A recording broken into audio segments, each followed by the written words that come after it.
শুরু কোথায় শেষ কোথায় কেউ জানে না। তার চাওয়া মতো আমি চলবো, তো চলবো কি করে? প্রশ্ন আসতে পারে, আমি প্রশ্ন তুলে দিলাম, আল্লাহ আসান করছেন, আল্লাহ সহজ করছেন আমাদের জন্য, আল্লাহ সহজ করছেন আমাদের জন্য, প্রত্যেক শ্রেণীর মানুষের জন্য, প্রত্যেক পেশার মানুষের জন্য, প্রত্যেক সোসাইটির মানুষের জন্য, প্রত্যেক অবস্থানের মানুষের জন্য, যে দুনিয়াতে যেই পজিশনই হোক না কেন, তার জন্য আল্লাহ সহজ করছেন।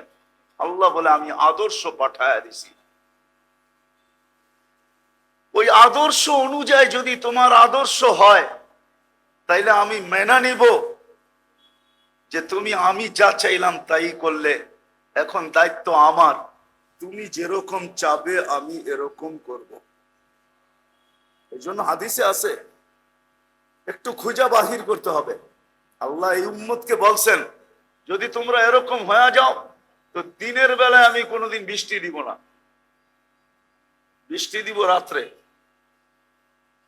দিনের বেলায় কোনোদিন আমি তোমাদেরকে আকাশের গর্জন শোনাবো না, আকাশের গর্জন শোনাবো ঘুমের ঘুরে, দিনের বেলায় বৃষ্টি দিব না।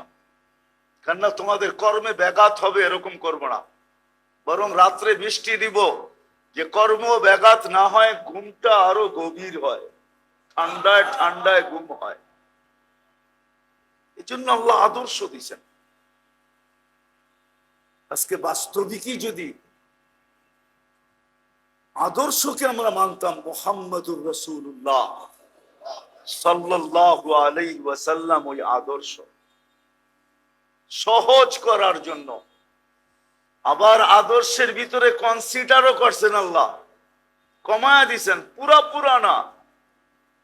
যদি পুরা হইতো, তাহলে আল্লাহ রসুল এই কথা কোনোদিন বলতেন না।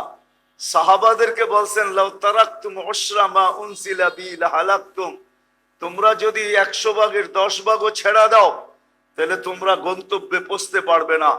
একদিন আসবে আমার উম্মতের উপরে, লাউ উমিলা উশরা মা উনসিলা বি, এরা যদি 10 ভাগের উপরও আমল করে, তাহলে গন্তব্যে পৌঁছা যাবে। পরক্ষণে মনে হয় নিজেই ভাবছেন যে একটা সময় তো আসবে, একটা সময় তো আসবে, বড় ক্রিটিক্যাল,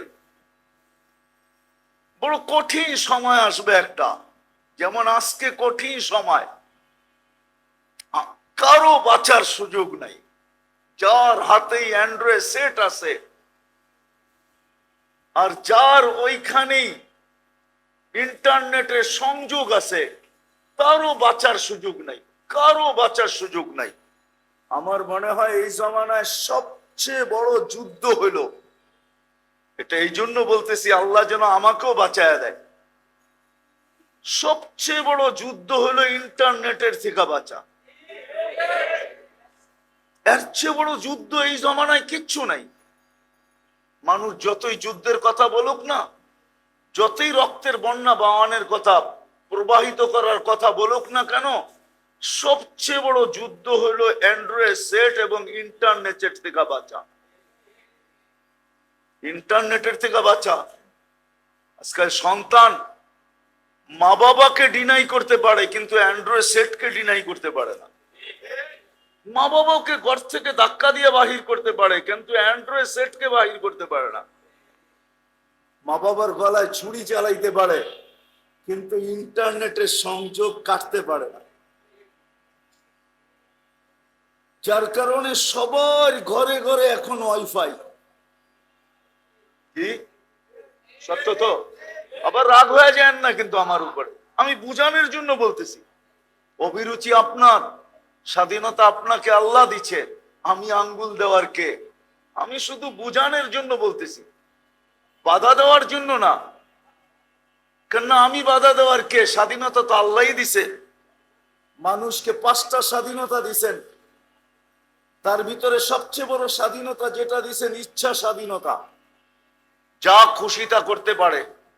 আর ইচ্ছা স্বাধীনতা আল্লাহ দিছেন বিদায়ী, যা খুশি তা করা যায়। নাইলে আল্লাহ উঠাবে, আপনি কাটবেন, আল্লাহ উঠাবে, আপনি মনে হয় বুঝাইতে পারি নাই। রাগ হয়ে যাবেন, পায়ে হাত রাখি। হ্যাঁ, আপনি যতবার দাড়ি কাটেন অতবার উঠায় কে? হ্যাঁ, আল্লাহ যদি বলে ও কাটে, আমি উঠাবো কেন? উঠাবো না, রাখ। কয়েকদিন পরে মানুষ ওকে মাকুন্দা বলবে, ঠিক না? ডেলি উঠায় কে? আমি কি করি? চলতেছে নি প্রতিযোগিতা? হ্যাঁ, আল্লাহর সাথে ডেলি প্রতিযোগিতা চলতেছে আমার। আল্লাহ উঠাইতেছে আর আমি কি করতেছি?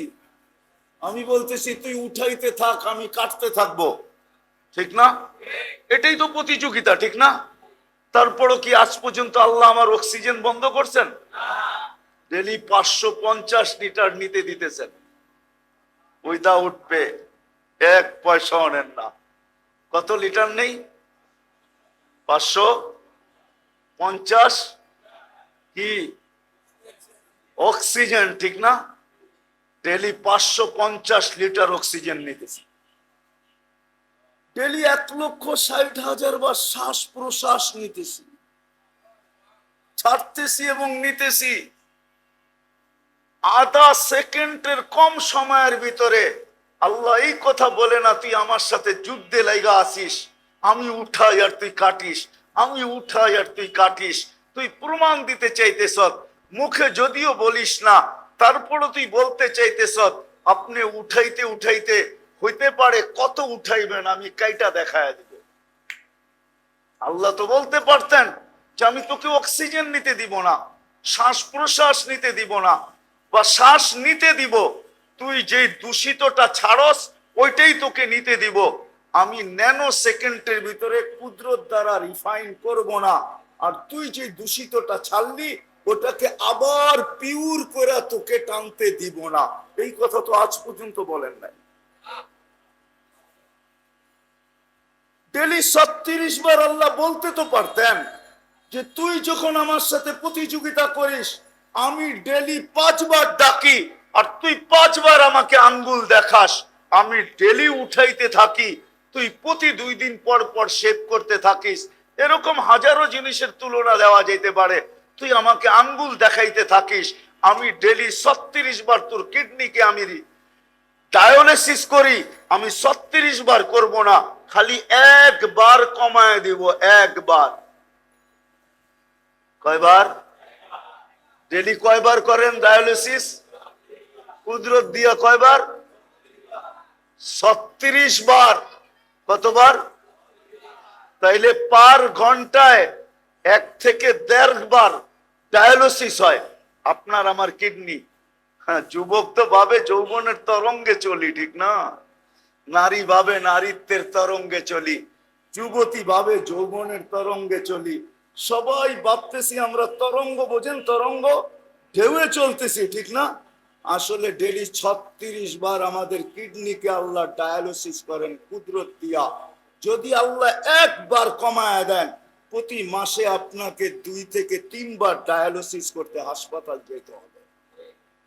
শুধু একবার যদি কমায় দেন, 36কে যদি 35 আইনা দেন, আল্লাহ বলে তুই তো আমার সাথে যুদ্ধ করিস, আমি তো ডেলি 36 বার তোর কিডনিকে ডায়ালিসিস করি। যারা এখানে যুবক আছে একটু ভাবুক না, সে তো যৌবনের তরঙ্গে চলতেছে, রাতকে রাত বলে না, দিনকে দিন বলে না, যৌবনের জোয়ারে চলতেছে, কিন্তু সে জানে না যে তাকে ডেলি 36 বার আল্লাহ কিডনি ডায়ালিসিস করেন কুদরত দিয়া। 36 বার। বিশ্বাস হয় না?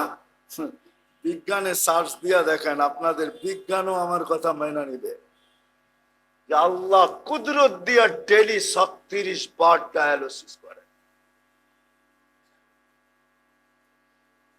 ডেলি 36 বার। তা আল্লাহ কমান্ড, আমাদেরকে আল্লাহ আদর্শ দিছেন, মুহাম্মদুর রাসূলুল্লাহ সাল্লাল্লাহু আলাইহি ওয়াসাল্লাম আদর্শ। এর আদর্শ মতো যদি আমরা চলি, তাহলে ওই যে বললাম না, কুল্লি কামা উরিদ, আমি যেমন চাই এমন করো, আকুল লাকা কামা তুরিদ, তুমি যেমন চাবে আমি এমন করব, তুমি যেমন চাবে। তুমি যেমন চাবে। তুমি যদি দোয়া কইরা বৃষ্টি বর্ষিত করতে চাও তাহলে তোমার দোয়া দিয়া বর্ষণ করাবো। আর তুমি যদি বলো দোয়া করব না, ডাইকা বর্ষিত করব, তাও বর্ষণ করাবো। ডাইকা ডাকবে মেঘকে, পানি দে। আছে, কিতাবে আছে, জিজ্ঞেস করেন উলামাদেরকে, এটাও করে দিব। তুমি যেমন চাবে এরকম করব। এই জন্য বেড়ে দোস্ত আসেন, 60-70 বছরের জীবন, আসেন না, আসেন না, কাইটেই তো যাবে। কামরাঙ্গীর চোর তো আমাকে চিনাইতে হবে না। আমি তো কামরাঙ্গীর চোর অনেকবার বলছি, এখনো বলতেছি, আমি কামরাঙ্গীর চোর 76 থেকে চিনি। কত? বহুত জন এইখানে আছে যার 76-এ জন্ম হয় না। আমি ওই সমাজ থেকে কামরাঙ্গীর চোর চিনি। আমাকে কামরাঙ্গীর চোর চিনাইতে হবে না। জীবনটা ছোট, 60-70 বছরের। আসেন, আজকের থেকে অঙ্গীকার করি যে আমি আমার জীবনটাকে আল্লাহ যেমন চায় এমন বানাবো। এটার জন্য আদর্শ মুহাম্মদুর রাসূলুল্লাহ কনসিডার করছেন আমাদের জন্য, কনসিডার কমায় দিছেন। যেটা দেখাইতে দেখাইতে আমি অনেক দূর চলে গেছি। সাহাবায়ে কেরামকে বলছে, তোমরা ওই জামানায় আসো, তোমরা যদি 10 ভাগও ছাড়ো গন্তব্যে পৌঁছতে পারবে না। এক জামানা আসবে আমার উম্মত যদি 10 ভাগও মানে তাইলে আল্লাহর চাওয়া পুরা হবে, আর সে গন্তব্যে পৌঁছবে। মনে হয় 10 ভাগ বইলেও আবার ভাবে, চিন্তায় পড়ছেন যে একটা সময় তো এরকম আসবে চতুর্দিক থেকে ফিতনা আর ফিতনা হবে। তখন যদি 10 ভাগও না চলতে পারলো তাইলে কি করা যাবে? তখনই মনে হয় আল্লাহ নবীজিকে বলছেন, বইলা দেন আপনি যা বলতে চান। তখনই দয়ার নবী আমাদেরকে বইলা দিছিলেন, যে দয়ার নবী আমাদেরকে বইলা দিছেন, মান তামাসসাকা বিসুন্নতি, যে ইমানের সাথে আমার একটা আদর্শকেও নিজের জীবনের সঙ্গী বানাবে আর কবরে চলে আসবে। এজন্য আমি মাঝে মাঝে বলি, রাগ হয়ে যায় না, এই উম্মতকে দাড়ি দিছিলেন রাখার জন্য না, জান্নাতে যাওয়ার জন্য। বিশ্বাস হয় না? দাড়ি দিছিলেন কেন? জান্নাতে যাওয়ার জন্য। দাড়ি দেখা জান্নাতে যাওয়ার জন্য, রাখার জন্য না। রাখা তো একটা ফর্মালিটি, নাইলে কিতাবে কোনোদিন আসতো না। মুহাদ্দিসে জামান মারা গেছেন, জামানার সবচেয়ে বড় মুহাদ্দিস। স্বপ্নে দেখার পরে জিজ্ঞাসা করছে, কি ব্যবহার হইলো আপনার সাথে? কয়, দাড়ি দেখা জান্নাতে চলে গেছে। বলছে দাড়ি দেখা অর্থ কি? আল্লাহ জিজ্ঞাসা করছিল, বড় রাগ হইয়া, বুইরা কি নিয়ে আসছিস? তো আমার হাদিস মনে উঠছে, তো বইলা দিছি, কেন কিচ্ছু নিয়ে আসি না, সাদা দাড়ি নিয়ে আসছি। তা আল্লাহ আরো চেতে গেছে, মাত্র সাদা দাড়ি, বয়স 80 বছর। তো বলছে, আমি জোরে বলতেছিলাম, কেন আপনি বলেন নাই জিবরিল আলাইহিস সালামকে? জিবরিল আলাইহিস সালাম কি বলে নাই আমাদের নবীজিকে? আমাদের নবীজি কি বলে নাই সাহাবায়ে কেরামকে? সাহাবায়ে কেরাম কি বলে নাই তার ছাত্রদেরকে? তাদের ছাত্ররা কি বলে নাই আমাদেরকে যে আপনি নাকি সাদা দাড়ি দেখলে লজ্জা পান? আয়েশা তো দেখতেছি পুরাটাই উল্টা, উল্টা আপনি রাগ হয়ে বসে আছেন। তো আল্লাহ আয়েশা দিয়া বলতেছে, সবাই সত্য বলছে, আমিও সত্য বলছি, যা মাফ করে দিলাম। ওইখান থেকে আমার বুঝে আসছে, দাড়ি রাখার জন্য না, জান্নাত নেওয়ার জন্য, জান্নাত পাওয়ার জন্য, রাখার জন্য না। রাখার জন্য না, রাখার জন্য না, রাখার জন্য না। ইউনিফর্ম তো পোশাক হয় না, পোশাক তো হয় যেটা সাদা সিধা সদা সর্বদা মানুষ পড়ে। ইউনিফর্ম তো হয় পরিচয়ের জন্য, যে ইউনিফর্ম দেখা মানুষ বোঝে যে ইনি ওই লোক, ইনি পুলিশ, ইনি আনসার, ইনি বিজেপি, ইনি সেনাবাহিনী, ইনি নৌবাহিনী, ইনি বিমান বাহিনী।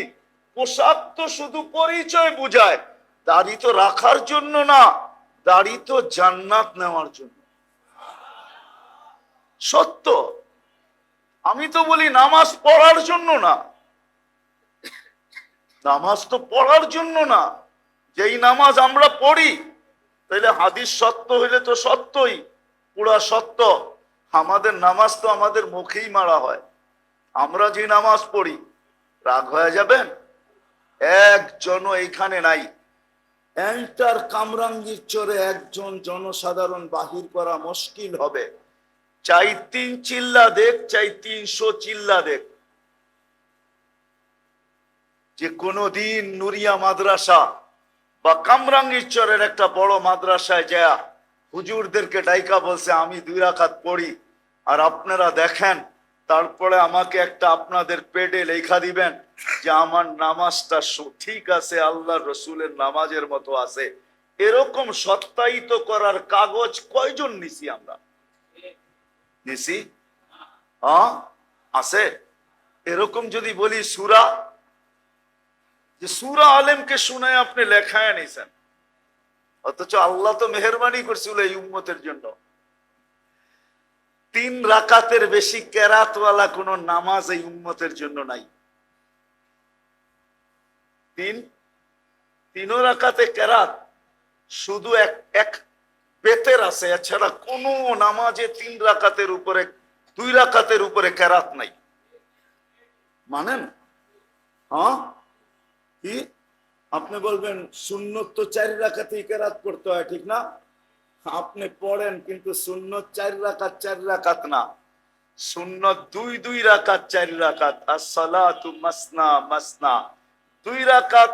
আত্তাহিয়াত পড়তে দেরি, আগের 2 রাকাত কমপ্লিট হইতে দেরি হয় নাই। পরের 2 রাকাত আবার যেটা পড়বেন, এটা আত্তাহিয়াতের পরে যে উঠা আবার 2 রাকাত পড়লেন, এটা নতুন 2 রাকাত, এটা পুরানটার সাথে কোনো সংযোগ নাই। প্রথম 2 রাকাতে যে কেরাত পড়ছেন, ওই কেরাতেই যদি পরের 2 রাকাতে পড়েন, কোনো অসুবিধা হবে না। কেননা সালাতু মাসনা মাসনা, নামাজ কয় রাকাত?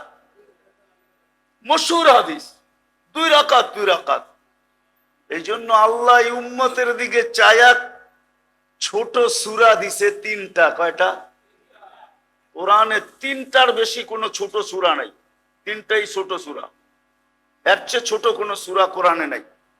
ওয়াল আসরি ইন্না আতাইনা কুল হুয়াল্লাহ, সবচেয়ে ছোট সূরা 3টা, দয়া করে দিছেন। কিন্তু এই 3টাও আমরা একজনও যে সত্যায়িত করি নাই আজ পর্যন্ত।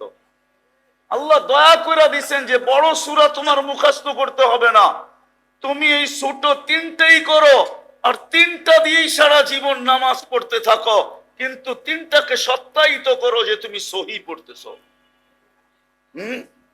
কিন্তু লজ্জায় যাই না, ঠিক না? এটাই তো। কি বলেন? রাগ হয়ে গেলেন?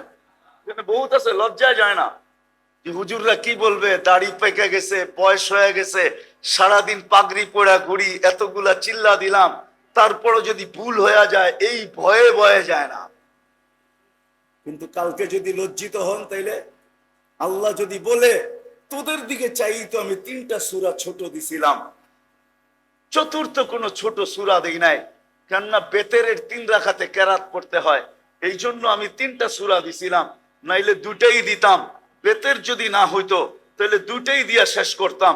3টা দিছি আমি এই জন্য যে বেতেরে পড়তে হয়, তুই 3টা সূরাই যদি সহি করতি। আমি বলি নামাজ তো পড়ার জন্য না, আল্লাহ ডাকে জান্নাতের চাবি দেওয়ার জন্য। যেমন দাড়ি রাখার জন্য না, এটাকে দেখায়া জান্নাতে। জান্নাতে আপনি বলবেন সবটি পাকতে হবে না, একটা পাকলেও চলবে। ইন্নাল্লাহা লা ইস্তাহি দি শাইবাতিন শাইয়াবা ফিল ইসলাম, হাদিসে কুদসি আল্লাহ বলে যে ইসলামের ভিতরে দাড়িকে পাকায় ফেলছে, ওর পাকা দাড়ি দেখলে আমি লজ্জা পাওয়া যাই। কেননা দাড়ি আগে পাকতো না, ইব্রাহিম আলাইহিস সালাম থেকে পাকা শুরু করছে। ইব্রাহিম আলাইহিস সালামের যখন পাকছে, তো হাজেরা আলাইহিস সালাম বলছিলেন, আরে না, সারা আলাইহিস সালাম বলছিলেন, ইব্রাহিম মা হাদিহিল বিয়াদ, এই সাদা এটা আবার কি, উঠায় ফেলো না। তো উনিও তৈয়ার হয়ে গেছিলেন উঠানের জন্য, হাত নিতে দেরি, উপর থেকে আল্লাহ আওয়াজ দিতে দেরি করেন নাই, বলছে ইব্রাহিম খবরদার উঠায়ও না। বলে কেন? বলে এটা সম্মানের চিহ্ন। হাদিহি হিয়াল কেরামা, তোমাকে সম্মানিত করার চিহ্ন আমরা দিয়া দিছি, যে তুমি আমাদের কাছে এখন সম্মানিত ব্যক্তি। একটা পাকলেও হবে, আর যদি একটাও না পাকে তাইলেও হবে, তাইলো তাইলো তাইলো হবে। আপনাদের ওলামারা বলে, আমি বলি না। মুসা আলাইহিস সালাম যখন ফেরাউনকে ডুবায়া মারছে, আর মুসা আলাইহিস সালাম নদী পার হয়ে চলে গেছেন সমুদ্র, তো মুসা আলাইহিস সালামের এক বিদ্বেষী ছিল সামেরি। ফেরাউনের কি কষ্ট দিত, সামেরি 24 ঘন্টা মুসা আলাইহিস সালামের পিছে পিছে থাকতেন, আর মুসা আলাইহিস সালামকে ব্যঙ্গ করতেন। ব্যঙ্গ 24 ঘন্টা এর কাজেই ছিল মুসা আলাইহিস সালামকে ব্যঙ্গ করা। আর ব্যঙ্গের পদ্ধতি কিরকম ছিল? মুসা আলাইহিস সালামের মতো বেশভূষা, কথার অঙ্গি ভঙ্গি, কাজ কাম সব মুসা আলাইহিস সালামের নকল। চুল এই বড় বড় বাবরি, দাড়ি এই বড়, পাগড়ি, জুব্বা, হাতে লাঠি। তো যখন এই বাইচা বাহির হয়ে আসছে, তো আল্লাহকে মুসা আলাইহিস সালাম বলছে, আল্লাহ এটাকে বাঁচাইলেন কেন? এটা তো ফেরাউনের চেয়ে বেশি কষ্ট দিত। ফেরাউন তো মাঝে মাঝে ডাইকা নিয়া দিত, এ তো 24 ঘন্টা পিছে লাইগা দিত, একে বাঁচাইলেন কেন?